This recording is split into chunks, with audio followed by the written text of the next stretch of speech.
என கர்த்தருடைய டூம் விளக்கப்படுகிறது. இஸ்ரவேல் தாழ்த்தப்பட்டான்னு வேதம் சொல்லுகிறது. ஏன்னா இஸ்ரவேல் தாழ்த்தப்பட்டால் ஒழிய அந்தி கிறிஸ்து வர முடியாது.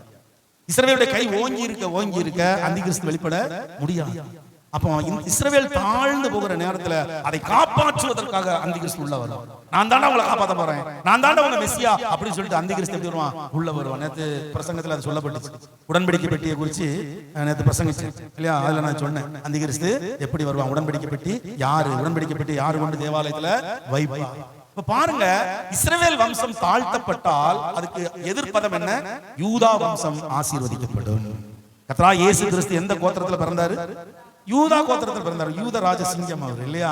இஸ்ரவேல் ஏன் தாழ்த்தப்பட்டுச்சு? வாசிங்க யாத்திராகமம் 32:8. காரணம் இருக்கணும்ல. சும்மா தன் சொந்த பிள்ளையை கர்த்தர் தாழ்த்துவாரா? இஸ்ரவேல் என்பது கர்த்தருடைய பிள்ளை, கர்த்தருடைய வம்சம், கர்த்தருடைய வாரிசு என்று அறியப்படுது. ஆனா அந்த வாரிசை, அந்த வம்சத்தை கர்த்தர் என்ன செய்யறாராம்? தாழ்த்தி போட்டார்.